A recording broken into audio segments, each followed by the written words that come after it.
अगर आप फ्यूचर में ऐसे ही वीडियोस देखना चाहते हैं तो हमारे चैनल हॉन्टेड 2.0 को सब्सक्राइब कीजिए। भैरवपुर, आहट का रहस्य। गांव का नाम था भैरवपुर। दूर दराज बसा हुआ एक छोटा पर रहस्यमयी गांव। वहां की सबसे पुरानी जगह थी ठाकुर हवेली। कहते हैं 100 साल से बंद पड़ी इस हवेली में एक रात कुछ हुआ था, जिसके बाद वहां कोई लौटकर नहीं आया।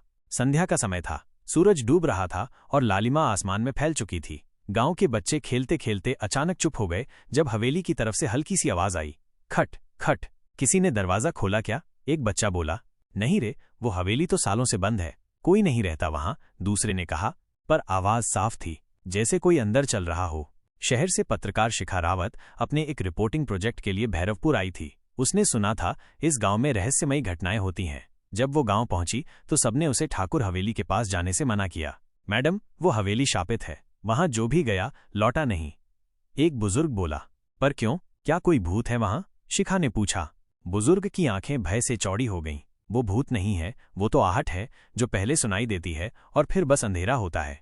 शिखा ने मुस्कुराकर कैमरा उठाया। उसे यकीन था ये सिर्फ अंधविश्वास है, लेकिन उसे क्या पता था आज रात उसकी जिंदगी हमेशा के लिए बदलने वाली है। हवेली में प्रवेश। शिखा ने तय कर लिया था कि वो रात में ठाकुर हवेली जाएगी। गांव वालों की चेतावनियों को वो पत्रकारिता की कहानी में मसाला मान रही थी। शाम के 6 बजे वो अपने कमरे में कैमरा, टॉर्च और ऑडियो रिकॉर्डर लेकर तैयार हो गई। उसने मोबाइल में रिकॉर्डिंग चालू की। दिनांक 12 जून, रात 7:45। मैं शिखा रावत, पत्रकार। आज मैं ठाकुर हवेली में प्रवेश करूंगी यह जानने के लिए कि वहां सच में कोई भूत है या सिर्फ अफवाहें हैं।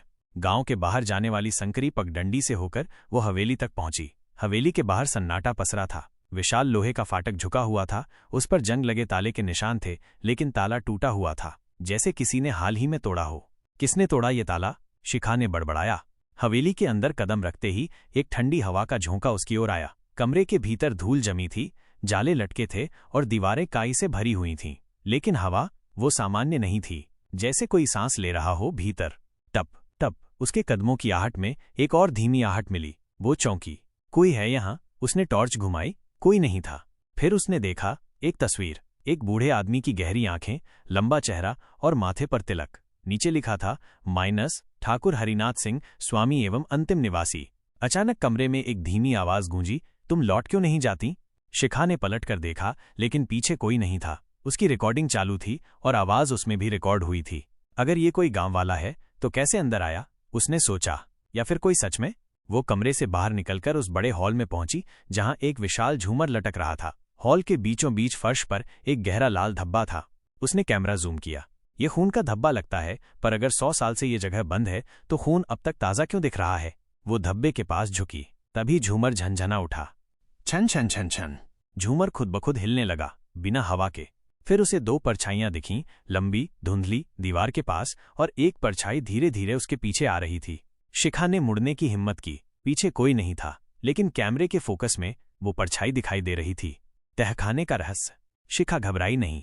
उसने अपनी हिम्मत को मजबूती से थामा, पर उसका शरीर कांप रहा था। उसने हवेली के पिछले हिस्से में जाने का निर्णय लिया, वहां जहां से अक्सर अजीब सी सड़न की बदबू आ रही थी।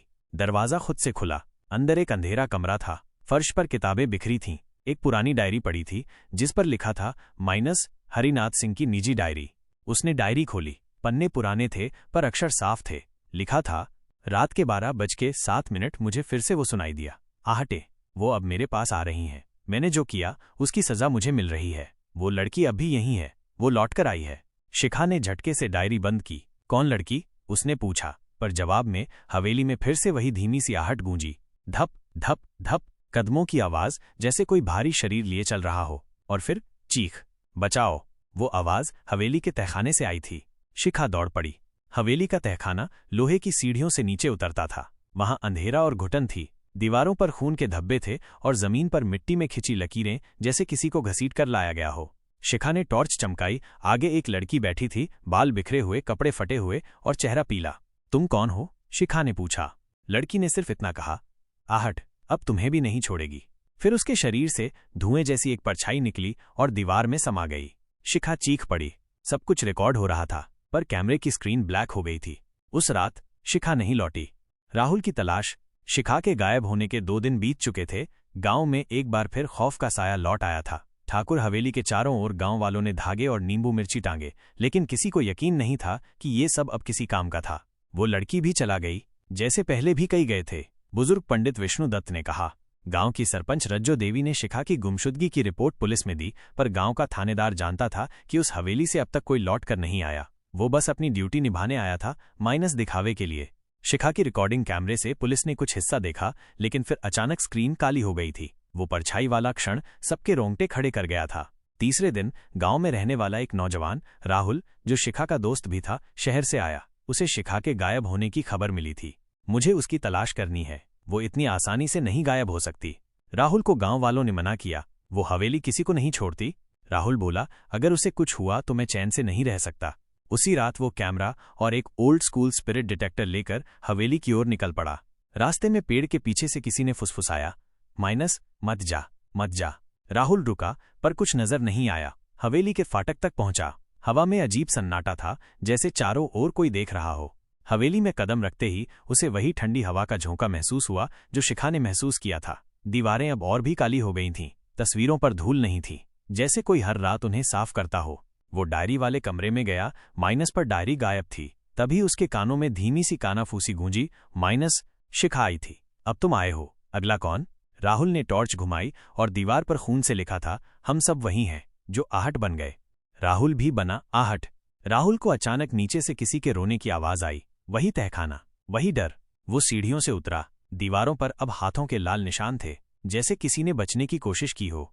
नीचे एक कोना था जहां मिट्टी खुदी हुई लग रही थी। वहां एक टूटा हुआ बक्सा रखा था। राहुल ने जैसे ही उसे खोला, अंदर से औरतों की चूड़ियों की आवाजें आने लगीं। और फिर झटाक, कमरे की लाइटिंग चली गई। टॉर्च अपने आप बंद हो गई।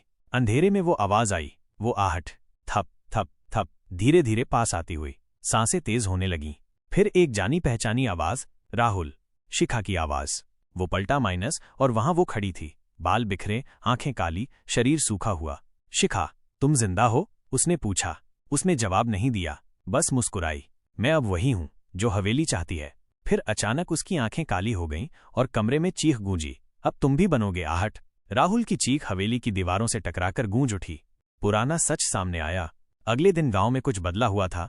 गांव की घड़ी, जो 50 साल से हर रोज 12 बजे बजती थी, अब रुक गई थी। लोग डर गए। इसका मतलब कोई और गया है हवेली में, एक स्त्री बोली। अब आहट का समय और भी करीब है, बुजुर्ग ने कहा। रज्जो देवी ने गांव के मंदिर में हवन कराने का निर्णय लिया, लेकिन पुजारी बोला, अब कोई उपाय नहीं। जब हवेली की आत्माएं जाग जाती हैं तो इंसान की प्रार्थना भी नहीं सुनी जाती। भैरवपुर गांव की मिट्टी में सिर्फ अन्न नहीं उगता था, वो सदियों पुराने राज भी अपने भीतर दबाए बैठी थी। शिखा और राहुल की गुमशुदगी के बाद गांव में फिर वही पुराना डर लौट आया था। अब बूढ़े भी बोलने से कतराने लगे थे, जिनकी आंखों ने 50-60 साल पहले कुछ ऐसा देखा था जो जुबान पर अब तक ताला लगा बैठा था। लेकिन कुछ सच ऐसे होते हैं जो खुद ही बाहर निकल आते हैं। और ऐसा ही हुआ जब एक औरत, चंपा, जो अब लगभग 90 साल की थी, रज्जो देवी के पास आई। मुझे अब और चुप नहीं रहना, मैंने जो देखा था वो बताना जरूरी है। रज्जो देवी ने गांव के कुछ लोगों को बुलाया और चंपा की बात ध्यान से सुनी। उस समय ठाकुर हरिनाथ सिंह की हवेली में जुल्म की दुनिया थी। वो बाहरी दुनिया को दिखाता था कि वो पुण्यात्मा है, दान करता है, पूजा पाठ करता है, लेकिन हवेली के भीतर वो राक्षस था। हरिनाथ सिंह एक अंधविश्वासी तांत्रिक के वश में था। उसे यकीन था कि अगर वो 7 कुंवारी लड़कियों की बलि देगा तो उसे अमरत्व मिल जाएगा। सारे लोग सन्न रह गए। 7 लड़कियों को रात के वक्त हवेली में लाया गया। उनमें से 2 मेरी सहेलियां थीं, कमली और सुगना। उस रात हमने हवेली के अंदर से चीखें सुनी और फिर सिर्फ आहटें। चंपा की आंखों से आंसू बहने लगे। हमने पुलिस को बुलाया, पर ठाकुर ने सब खरीद रखा था। कोई नहीं आया, और जो गया वो वापस नहीं लौटा। रज्जो देवी बोली, तो ये हवेली शापित है? हाँ, 7 लड़कियों की आत्माएं आज भी वहां कैद हैं, और 8वां बलिदान खुद ठाकुर की आत्मा बनी, जिसने अपने पापों की सजा पाई। आत्माओं की मुक्ति। शाम को हवेली में हलचल फिर से शुरू हुई। उस रात गांव के मंदिर की घंटियां अपने आप बज उठीं। हवा सन्न थी, पर हवेली से चीखों की गूंज आने लगी थी। शिखा, राहुल। ये आवाज रज्जो देवी के कानों में गूंज रही थी। उन्होंने गांव के 4 लोगों के साथ साहस कर हवेली में घुसने की ठानी। एक पुजारी, 2 नौजवान और एक औरत जो झाड़ फूंक जानती थी। हवेली के अंदर घुसते ही उनका सामना हुआ एक पुरानी दीवार पर बनी पेंटिंग से -7 लड़कियों के चित्र, और बीच में हरिनाथ सिंह, लाल आंखें, मुस्कान में पागलपन। पुजारी ने मंत्र पढ़ना शुरू किया। हवा में झटका आया। फर्श से धुएं उठने लगे। दीवारें कांपने लगी। हवेली अब जिंदा लग रही थी।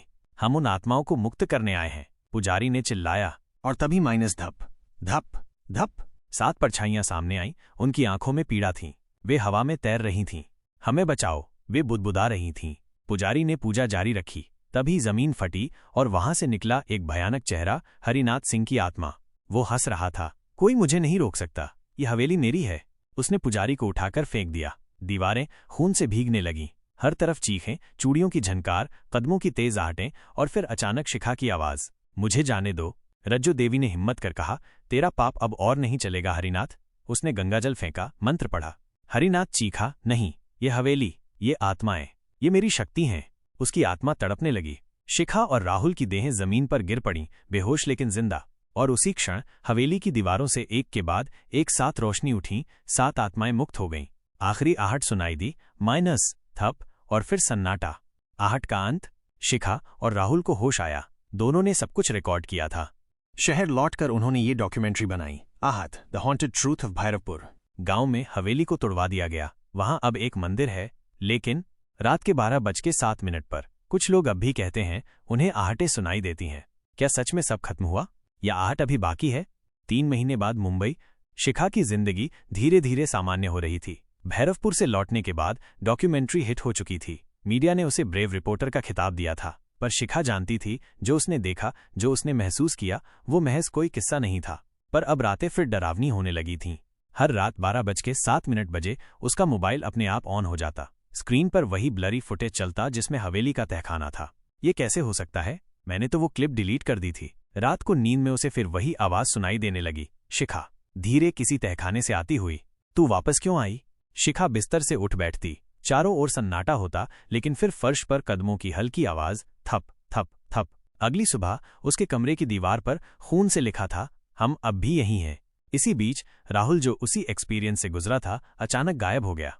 शिखा को उसके घर से एक चिट्ठी मिली जो खून से लथपथ थी। उसमें बस यही लिखा था, मैंने उसे देखा, शीशे में, मेरे पीछे खड़ी थी, अब वो मुझे लेने आई है। शिखा डर गई। क्या हवेली की आत्माएं मुक्त नहीं हुई थीं? क्या हरिनाथ सिंह की आत्मा अब शहर में किसी को खोज रही थी? शिखा की हालत बिगड़ने लगी। उसे हर रात वही सपना आता, वो एक लंबे अंधे गलियारे में चल रही है। चारों तरफ दीवारों से निकलती परछाइयां उसे घेरती हैं। फिर वो तहखाना आता है और एक पतली सी लड़की, जिसका चेहरा धुंधला है, धीरे धीरे उसकी ओर आती है। तू मेरी जगह लेगी। हर बार सपने में शिखा चीखती और हड़बड़ाकर उठ जाती। अब चीजें अजीब होने लगी थीं। शिखा के अपार्टमेंट की लाइट्स अपने आप जलने बुझने लगीं। कैमरों में कोई परछाई दिखाई देती, लेकिन जब पीछे मुड़ो कोई नहीं होता। शिखा के पड़ोसियों ने शिकायत की कि उसके घर से आधी रात को औरत की रोने की आवाजें आती हैं। शिखा को लगा कि उसे किसी की मदद चाहिए। वो पहुंची एक प्रसिद्ध पैरानॉर्मल एक्सपर्ट के पास, डॉक्टर नीलेश त्रिवेदी। डॉक्टर नीलेश ने उसके सपनों की व्याख्या की। तुम सिर्फ उस हवेली से बाहर नहीं आई, तुमने वहां से कुछ अपने साथ ले आई हो। क्या? शिखा ने पूछा। एक अधूरी आत्मा जिसे मुक्ति नहीं मिली, वो अब तुम्हारे जरिए खुद को व्यक्त कर रही है, और अगर तुमने उसे मुक्त नहीं किया तो तुम उसकी जगह बन जाओगी। नीलेश ने कहा कि उसे वापस भैरवपुर जाना होगा, पर इस बार अकेले नहीं।